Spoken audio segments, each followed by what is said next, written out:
This is the Homeschool Show from North Carolinians for Home Education. Our goal is to help you homeschool with confidence and joy. I'm your host, Matthew McDill, and we have as our co-host, John Lewis. Welcome back, John. Thank you. I feel like I've been gone forever. I know. We're glad to have you back. Yeah. Thank you. Thank you. T. Essence did a great job the last few weeks. We enjoyed having her on. Rhonda's been doing great. Yeah, so, great team. Yeah, I like watching them and listening to them. So they're definitely better on the eyes than I am. So anyway, no comment. So today we're going to talk about a few things. We got our homeschool news. We're going to talk about the NCHE Network Chess Tournament and the race for the North Carolina Senate or the U.S. Senate seat from North Carolina. And then we're going to have homeschool conversations. We'll talk with Dr. Tobias Legrone, who's running for the U.S. Senate from North Carolina. And we're going to ask him about his views on home education. That's so right. You need to pay attention to that because you're going to be really interested in that. And then the homeschool tip of the week, enjoy family time by playing games with your kids. And so that'll be a fun conversation. And then we'll end up with our homeschool reality moment. Today, Jessica is going to share with us how she used the recent snow days as an educational opportunity. So with that being said, Matthew, talk to us about what's going on in the news. Okay. Our news first is just the announcement that we have a chess tournament that NCHE has sponsored. You may not know that we have the NCHE Chess Network, and that's a place where you can start groups and get connected with others. But we're going to host in Kernersville, we're going to host a chess day of play and tournament that you can be a part of, and that's going to be February the 19th of this year. As I said, that's in Kernersville. You have to register ahead of time to be a part. You don't have to be a part of the tournament. You can just come play a bunch of games and just improve your skills, or you can get into a bracket process where you can compete and win the prize for the tournament. Awesome. And also coming up this November, we have midterm elections. So, I should have said nche.com/chess network. Chess-network. That's where you got to go to find out about that.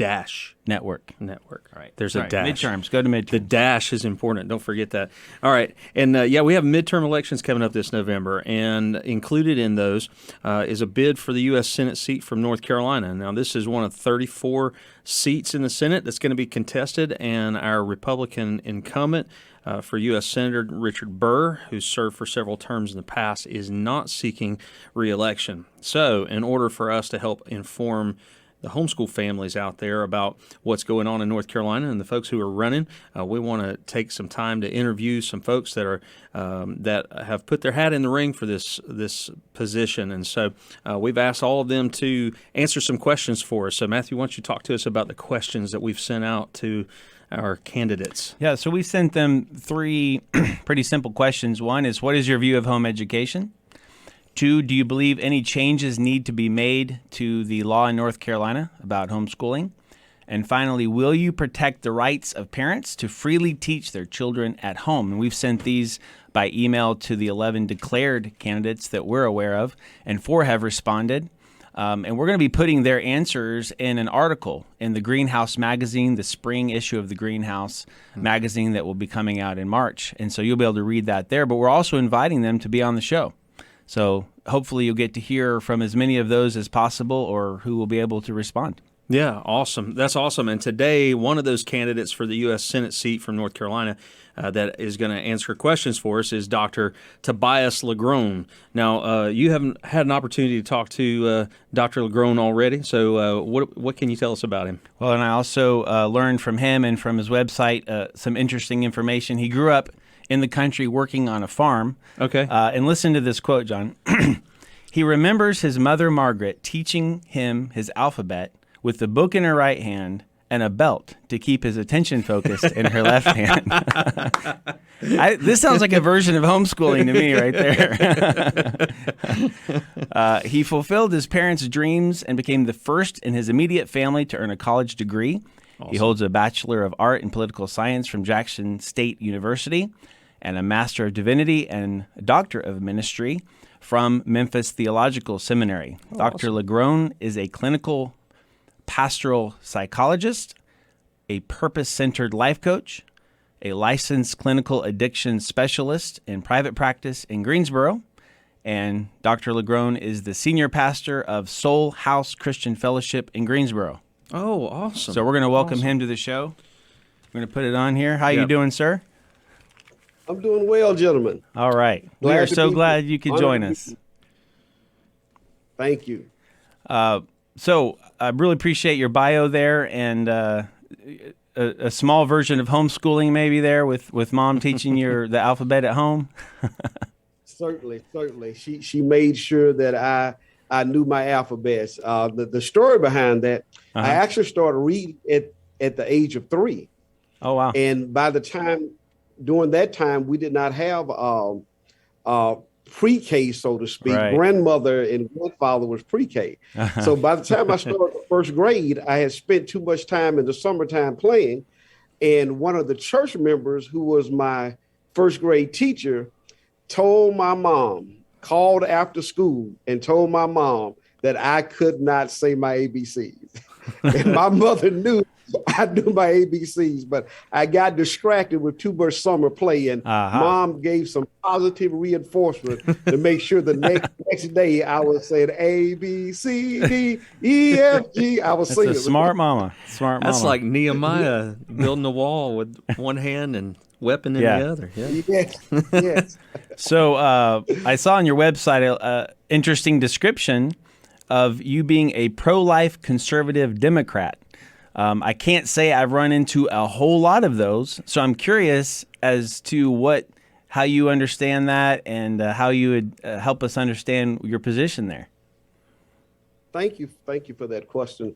I was raised on a farm in Mississippi by Bible-believing parents. Our faith informed every decision in our life. When I use the word conservative, from my theological training, the Latin word is conservare. It means to use wisely, to guard, to protect, to secure. And so my loyalty as a Christ-centered servant leader is to conserving our Constitution, conserving strong family values, and the rights of family to have a say in how our children are educated, conserving our right to vote, and conserving our right to equal treatment under the law, and protecting this great country we call America in the liberties that we so blessedly enjoy. Thank you. Thank you very much for that explanation. So let's get right into what I know our audience is interested in, and that is just your view of home education. What I know as a therapist, I did not know it then as a child, but having studied the area now, we know now that the first 2,000 days of an infant's life are the most important days. That's when trillions of neurons are firing in the brain. And what we know in psychology, neurons and neural pathways that fire together, they wire together. So there's something called a serve in response. And so when a child goes goo, goo, gaga, or reaches for the parent, that is called a serve. And then the parent's behavior or response to the child is a response. And that lays the neurochemical pathways, healthy neurochemical pathways for the child's brain to develop in a healthy biological, psychological, sociological, and emotional way. So parents are the first teachers, whether they realize it or not. Home education is so important. And I really think that with the advent of modern technology, that more parents can become attuned and in tune to the importance of having a healthy, whole, loving, nurturing growth environment to rear our children in, because our children are learning either positively or negatively. So we are the first teachers. All right, thank you. So let's get to that next question on homeschool law. Do you know of anything that you think needs to be changed regarding North Carolina law about home education? As I reviewed the law, I don't see anything that needs to be changed per se. I I was interviewed this past weekend by a National Educators Association, a state educators association. And one of the dialogues that came up was, well, public schools have rigorous standards, so forth and so on. But what we know now in homeschooling, homeschools have rigorous standards. There are best practices, evidence-based curriculums, and I support that as long as the parents are engaging the student following best practices, evidence-based curriculum that fits their particular student, then we as the public should be supported. There's a plethora of curriculum that's available now, and data is showing that our students are in homeschool or home educator situations are performing in some areas greater than those in the public educational sector. Having worked in the public school as a special education assistant, that's what it was called back when I still had hair and I didn't have any gray. That I was right out of undergrad, and I worked as a special educator's assistant. And then here in North Carolina, working in community support as a behavior interventionist. What I've learned is that not every child can thrive in a public school setting. Some children thrive with one-on-one attention. And so I'm very supportive of home educators and also charter schools and small classroom settings that gives every child an opportunity to be the best version of themselves. Great. Good. So, Dr. Lagrone, I have a question. As a former public school educator, it caught my attention that you used the term best practices. That's a buzzword in the educational arena. And, what do you think, though, about best practices? Would you say that best practices are different in a one-on-one education setting versus a classroom setting? Certainly. And best practices are also germane to local geographical areas. The way I learned, there were 45 graduates in my senior class at Nelson High School, and that was a huge class. And my daughter's high school graduation class out of Ragsdale High School in Jamestown, North Carolina, it was over 500 students.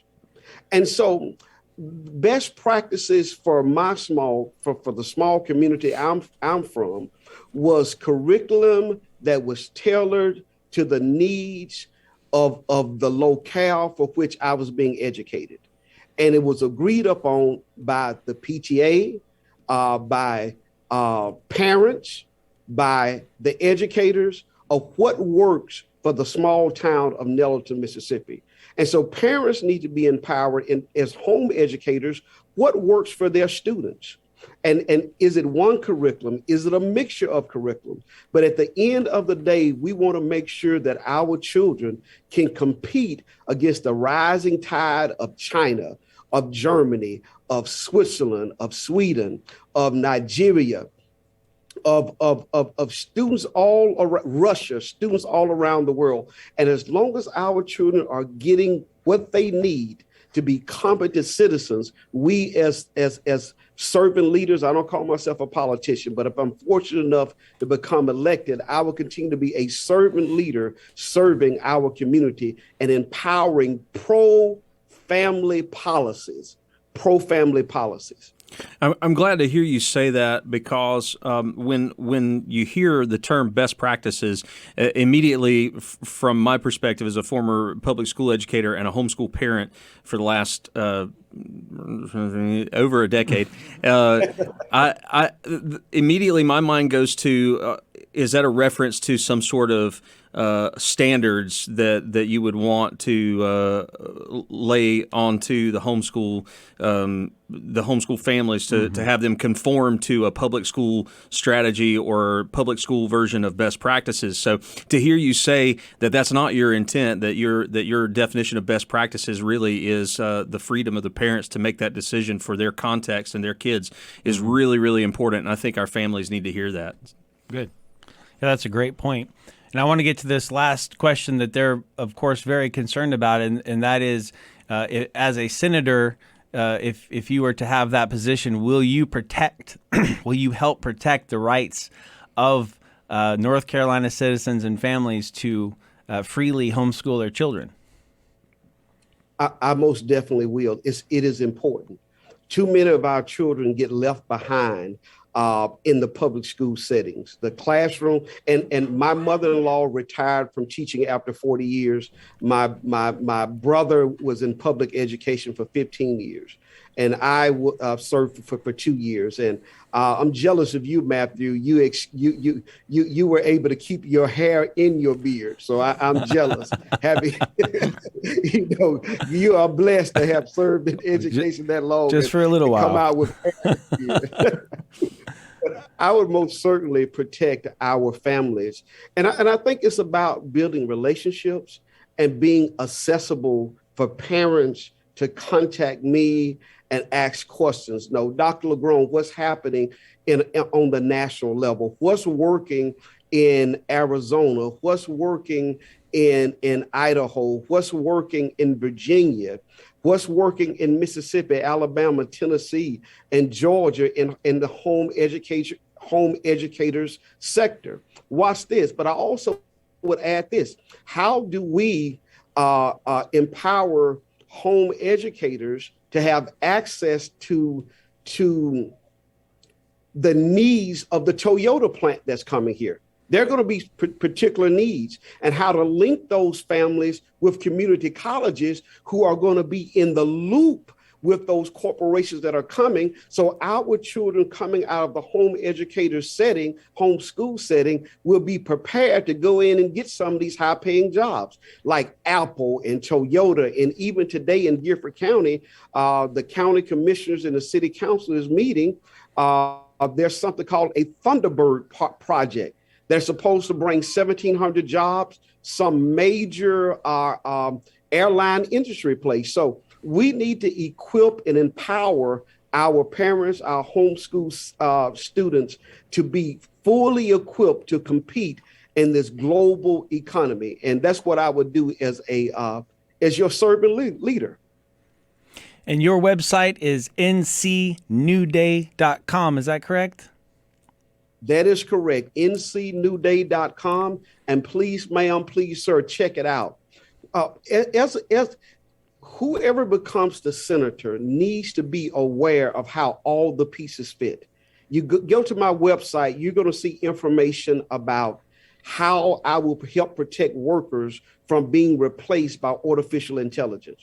I have workers' rights policy proposal on there, where if you're working in a corporate setting, you need to know if you're being tracked by artificial intelligence or AI, and if the work you're doing is helping that computer to take your job. You need to be aware of that.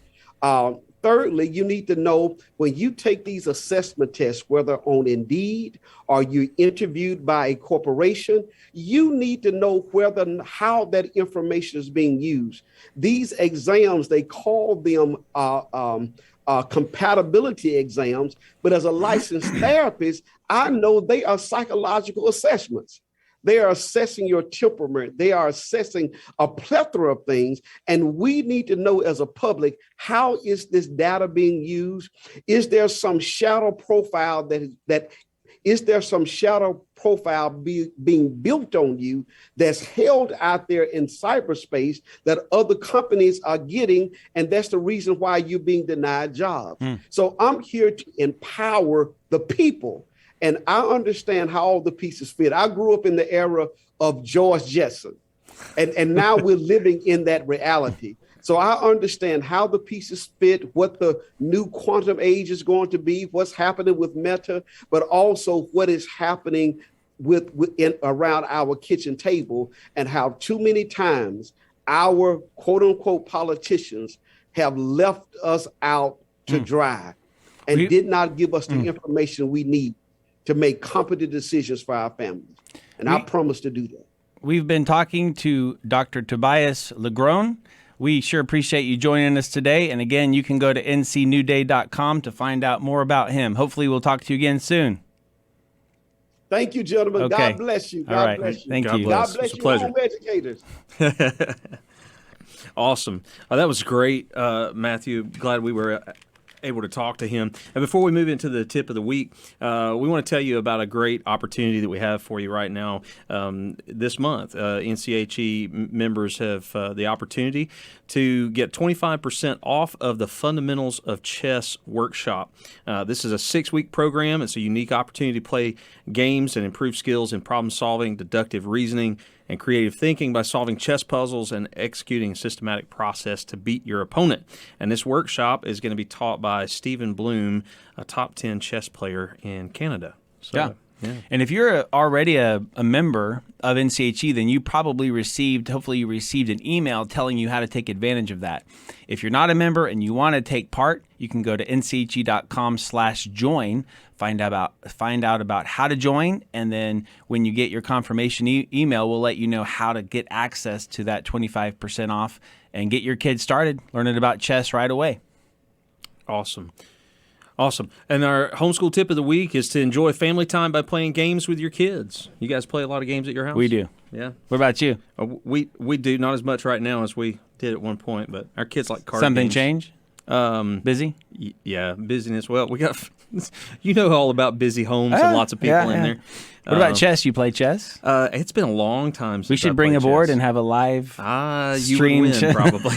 That's why I said we should have. You heard it, guys. He just wants to beat up on me in front of everybody. So we love games at our house, and I just want to mention games, board games, card games, any kind of live games as an opportunity to spend time together as a family. Yeah. It gets people away from their screens. Of course, sometimes they're sitting at the game table with their screens and their devices, and it's like, all right, everybody, this is a device-free zone. We're going to play games. It's fun. Some games are even educational, but mainly it's a place to gather around and have fun as a family. So I just want to mention a few games that we really love at our house. Some of them are new. Azul is one. Carcassonne. A couple new ones we got for Christmas this year. Risk is a very, very old one. I grew up watching my brothers play Risk. That's every Thanksgiving Risk comes out. Avalon, Catan, Dutch Blitz, Dominion, Scattergories, Ticket to Ride. So I'm just throwing these out here. Yeah. If you need recommendations for great games, these are great. Of course, there are some educational more, whether that's money counting and language stuff like Monopoly or Bananagrams and stuff like that.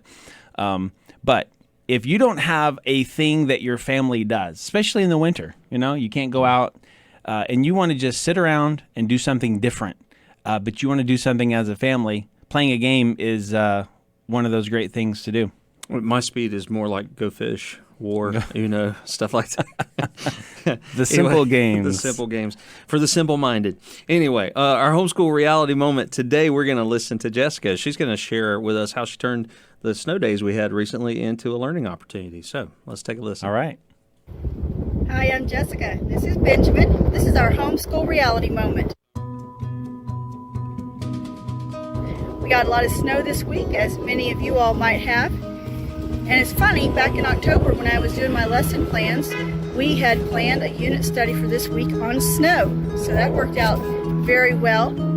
It partly was impromptu and partly we put together things we already had. We studied Snowflake Bentley, or Wilson Bentley, man who spent his lifetime recording pictures of snowflakes.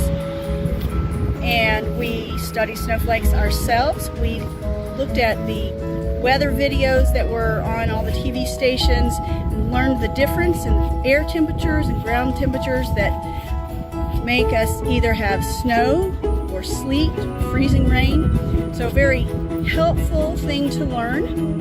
And we also did some math with some of his big brothers and sisters, figuring out the right angle, degrees of angles to make paper snowflakes that were six-sided.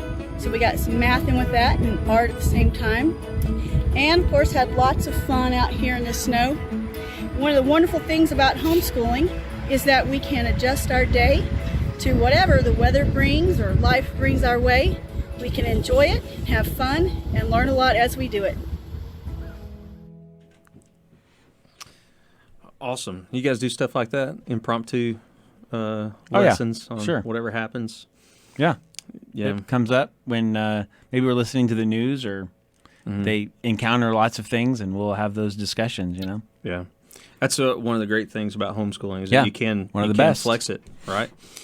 So, well, we appreciate you sharing that, Jessica. And if you would like to share one of your homeschool moments with us, please do so. You can contact us at the Homeschool Show at nche.com. We want to hear from you, so send those in to us and let us know how we can help support you, and we'll give you an opportunity to share and support other homeschool families as well. We want to thank you for joining us this week, and we ask you to help other people find the show by subscribing. If you're watching on YouTube, make sure to hit that like button, subscribe, leave a comment, give a rating. If you're on Apple Podcasts or any of those other formats that we're on, make sure you leave a review and share the show with other people. Send links and maybe tell them your favorite episodes that you watch and that sort of thing. Anything you can do to help get this podcast out there so that we can help more families. And if you want to learn how to subscribe to our show or podcast on YouTube, you can visit nche.com/the homeschool show. I don't know why I couldn't talk for a second there. We are really glad you joined us today. Thanks for being here, John. And Thank you, Matt. helping us through it. And until next time, homeschool with confidence and joy. And we'll see you next week.